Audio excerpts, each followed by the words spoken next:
Good morning student. हम लोग आज प्रथम खंड का पार्ट 3 पढ़ेंगे। हमने इसके पहले प्रथम खंड में गृह विज्ञान की परिभाषा अर्थ पढ़ा था, जो अबकी के सिलेबस में आप लोग का नहीं आएगा। दूसरा चैप्टर हमने पढ़ा था गृह व्यवस्था, ये इस साल के सिलेबस में है। हम लोग आपको लिखवाया है हमने आपको कि कौन कौन से चैप्टर आएंगे। तीसरा प्रथम खंड में से आएगा गृह कार्य व्यवस्था। आप सभी लोग अपनी किताब खोल लीजिए, पेज नंबर 17। पेज नंबर 17 आप लोग निकाल लीजिए। गृह कार्य व्यवस्था निकाल लिया सभी ने? देखो बेटा, एक गृहिणी को प्रतिदिन अनेक कार्य करने पड़ते हैं। उसके कार्यों की कोई भी सीमा नहीं होती है, ठीक है। और अगर एक गृहिणी अधिक कार्य करेगी तो वह शारीरिक और मानसिक रूप से थक जाएगी। इसलिए घर के कार्य कुशलता बनी रहे, इसके लिए हमें उत्तम गृह व्यवस्था, उत्तम गृह कार्य व्यवस्था करनी चाहिए। अब कहेंगे कि कार्य व्यवस्था क्या है, उत्तम कार्य व्यवस्था क्या है? तो देखो, उत्तम कार्य व्यवस्था की परिभाषा हम इस प्रकार दे सकते हैं कि घर के संपूर्ण कार्य को समय, शक्ति तथा उपलब्ध साधनों को देखते हुए व्यवस्थित ढंग से करना ही कार्य व्यवस्था कहलाता है। देखो, काम तो सभी करते हैं, काम तो सभी को करना है, सभी करते हैं, लेकिन हम समय से काम करें, अपने शक्ति को बचाते हुए काम करें, उपयुक्त साधनों का उपयोग करते हुए काम करें और समय पे काम करें, वही अच्छी कार्य व्यवस्था होती है।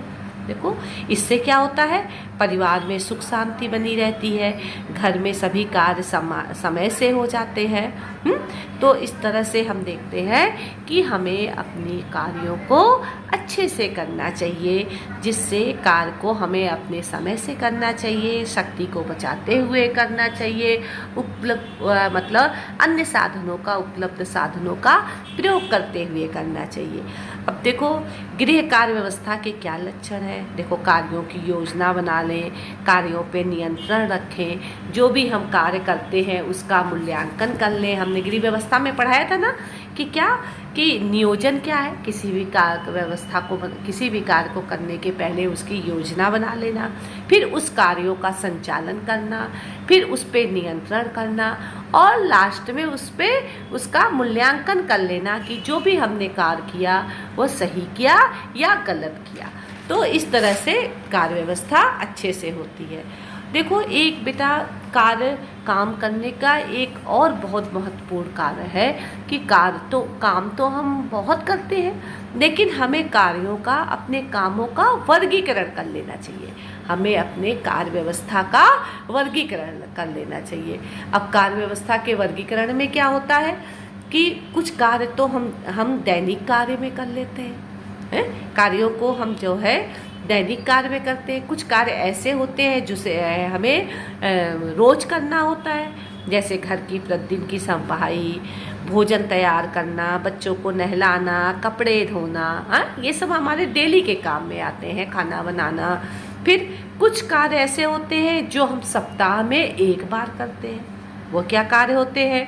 पूरे घर की अच्छे तरह से सफाई, झाड़ू पोछा करना, अपनी बेडशीट चेंज करना, बच्चों के स्कूल के ड्रेस, मोजे, जूते साफ करना, धोबी को कपड़े देना, रोगी कहता है रसोई घर की अच्छी तरह से सफाई करना है।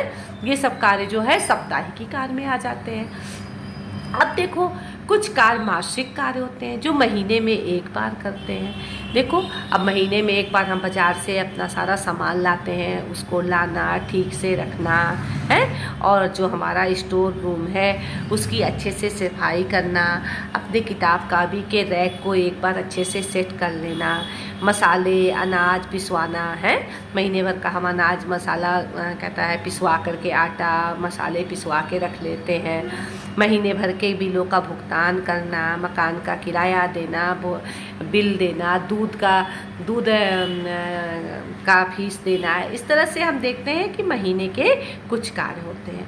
अब देखो चौथा होता है वार्षिक कार्य। वार्षिक क्या, वर्ष में एक बार हम क्या कार्य करते हैं, पूरे घर की रंगाई पुताई, फर्नीचर की मरम्मत, अचार मुरब्बा, सीजन में क्या करते हैं, अचार मुरब्बा पापड़ डाल के रख देते हैं, पानी का टैक्स, बिजली का टैक्स, ये सब साल में एक बार जमा होता है, ये सब अतिरिक्त कार्य होता है।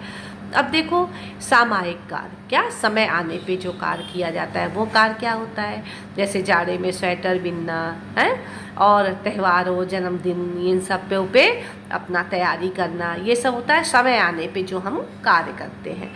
कुछ कार्य होता है आकस्मिक कार्य। आकस्मिक कार्य क्या, भाई हमारे घर में कोई मेहमान आ गया, कोई बीमारी हो गई, कहीं शादी हो गया, तो हमारे काम क्या होते हैं, बढ़ जाते हैं। लेकिन इन सब कार्यों में से ही समय निकाल के हमें उस कार्य को करना पड़ता है। हम ये कह के तो नहीं रह सकते, अरे ये तो हमारे टाइम टेबल में है नहीं वर्ष भर के। ये आकस्मिक कार्य जो होता है, इसके लिए हमें जो है ये दैनिक कार्य, साप्ताहिक कार्य, मासिक कार्य, वार्षिक कार्य, इसी में से समय निकाल के हमें करना चाहिए। अब देखो हमारे कार्य को प्रभावित करने वाले कौन कौन से कार्य हैं, कौन कौन से कार्य ऐसे हैं जो हमारे कार्य व्यवस्था को प्रभावित करते हैं। देखो पारिवारिक स्थिति है, देखो पहले क्या था, अब बड़े संयुक्त, अब जो है पहले लोग संयुक्त परिवार में रहते थे हैं, लेकिन अब तो ऐसा नहीं है। तब हमारे संयुक्त परिवार में रहने से क्या होता था कि घर में इतने सारे सदस्य थे, चाचा दादी बाबा हैं, बुआ, ये सारे लोग थे।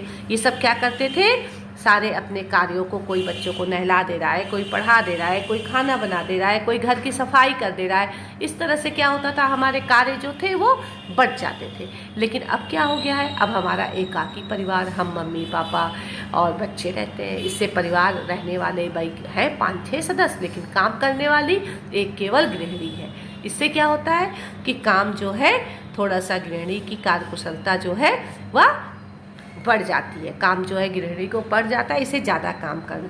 परिवार का आकार, कहा जाता है कि छोटा परिवार सुखी परिवार।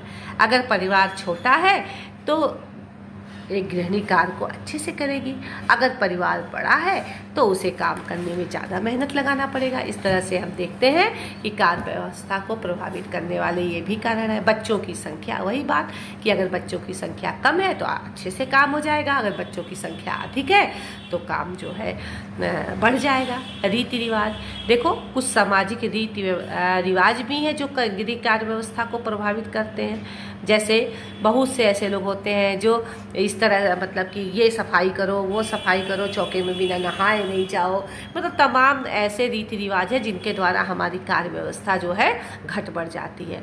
रहन सहन का स्तर, वो भी हमारे कार्य व्यवस्था को बढ़ा देता है। कोई है वो भाई सफाई से रहता है, घर डेकोरेट करके रहता है, अच्छे से खाना बनाता है, हैं, जिस स्टैंडर्ड से रहेंगे हम वैसे हमारे कार्य व्यवस्था बढ़ जाएगी, घट जाएगी। और सहयोग और रुचि, देखो अगर हम किसी का सहयोग लेंगे तो क्या होगा, हमारी कार्य व्यवस्था अच्छे से चलेगी। अगर हमारा कोई सहयोग नहीं करेगा तो हमारी कार्य व्यवस्था डमाडोल हो जाएगी। मितव्ययिता, अब जानते हो मितव्ययिता का क्या अर्थ है, कम खर्चे में अच्छा कार्य करना है, कम खर्चे में अच्छा कार्य करना। तो गृहिणी सोचती है कि महंगी वस्तु अच्छी ही होती है, परंतु ऐसा नहीं होता है। सभी सस्ती वस्तुएं खराब नहीं होती हैं। इसलिए हम कह सकते हैं कि मितव्ययिता भी जो है वह कार्य व्यवस्था का मूल आधार है। किसी भी वस्तु को व्यर्थ में नष्ट नहीं करना चाहिए और इसमें उसको किसी भी मतलब कि उसको किसी न किसी चीज़ में मतलब कि उसका इस्तेमाल कर लेना चाहिए। भौतिक साधनों का उपयोग करके भी हम कार्य व्यवस्था को अच्छे से कर सकते हैं। हम मतलब कि जैसे कि मिक्सी का, इससे क्या होता है समय श्रम जो है सब बचते हैं, तो हमें भौतिक चीज़ों का अधिक से अधिक उपयोग करना चाहिए। अब देखो इसमें क्या दिया हुआ है, इसमें दिया है कि गृहिणी समय श्रम और शक्ति को बचाने के उपाय, कि कैसे एक गृहिणी अपने समय श्रम और शक्ति को बचाए। इसको आप देख लीजिएगा। जैसे पहले कार्यों की योजना बना ले, अधिक से अधिक भौतिक साधनों का उपयोग करे, हैं, क्या कहलाता है, एक ही मतलब कभी हम अपने मनोरंजन के समय में कुछ हम छोटे मोटे कार्य को करते रहें, जैसे टीवी देख रहे हैं, सब्जी काट लें और भी अनेक अपना सिलाई बिनाई करते रहें। तो इस तरह से हम देखते हैं कि समय, श्रम और शक्ति बचाने के कुछ उपाय होते हैं, ये आपका दिया हुआ है। और समय और श्रम बचाने वाले कौन कौन से उपकरण होते हैं, कौन कौन से उपकरण, जैसे गैस का चूल्हा, प्रेशर कुकर, फ्रिज, कपड़े धोने वाली मशीन, हीटर, इन सबों के उपयोग से हम अपने कार्यों को सरलतापूर्वक कर सकते हैं। इन सब चीज़ों, उपकरण का कैसे प्रयोग किया जाए, इसके बारे में आपके किताब में दिया है और हम सभी जानते हैं। ये आपके इस लेसन में दिया हुआ है, ठीक है। और ये आप लेसन में ये आपको हमने बता दिया है, एक बार आप रीडिंग लगा दीजिएगा। और इसके सारे अति लघु क्वेश्चन हमने ये सॉल्व कर दिए हैं, इसको आपको भेज दूंगी, ये सारे आप लिख लीजिएगा, ठीक है। और इसमें दीर्घ उत्तरीय प्रश्न में आपको क्या करना है, कार्य व्यवस्था से आप क्या समझती हैं, गृह कार्य व्यवस्था को प्रभावित करने वाले कौन कौन से कारक हैं। तो आप लोग लगाइए निशान, लेसन 3 का गृह कार्य व्यवस्था, इसका पेज नंबर 17 खोलिए। अब ये दिया है गृह कार्य व्यवस्था की परिभाषा, तो इसमें आप इसमें से आप छांट करके परिभाषा, उसका क्या अर्थ है ये लिख लेंगे। और दूसरा पूछ रहा है कि गृह कार्य व्यवस्था को प्रभावित करने वाले कौन कौन से कारक हैं। देखो ये भी हमने पढ़ाया है ना, गृह कार्य व्यवस्था को प्रभावित करने वाले कारक, पेज नंबर 19 पे। पारिवारिक स्थिति, परिवार का आकार, रहन सहन का स्तर, ये हमने बताया ना आपको। इसमें से कम आप 8 पॉइंट लिख करके और 8 में से थोड़ा थोड़ा सा छांट के लिख लेंगे, ठीक है। श्रम, समय और शक्ति बचाने के कौन से उपाय हैं, अभी हमने बताया ना, पेज नंबर 22 पे सीधे सीधे लिखा है समय, श्रम एवं शक्ति बचाने के उपाय। तो ये जो 10 पॉइंट आपका दिया है, ये 10 पॉइंट आप क्या करेंगे, लिख लेंगे। तो ये विस्तृत क्वेश्चन तीनों हमने बता दिया, ये आप अपने फेयर कॉपी पे उतार लेंगे। और अति लघु जो क्वेश्चन है वो मैंने आपको लिख दिया है, ये जो है आप इसको, क्योंकि ये किताब में ढूंढना मुश्किल होता है, ये सारे हमने अति लघु क्वेश्चन लिख दिए हैं, ये आप लिख लीजिएगा। और जितने अति लघु क्वेश्चन हैं और विस्तृत हमने कराया है, इसी में आपके लघु क्वेश्चन छिपे हुए हैं, ठीक है। सारी बातें समझ में आ गई होंगी आप लोग को। Thank you student.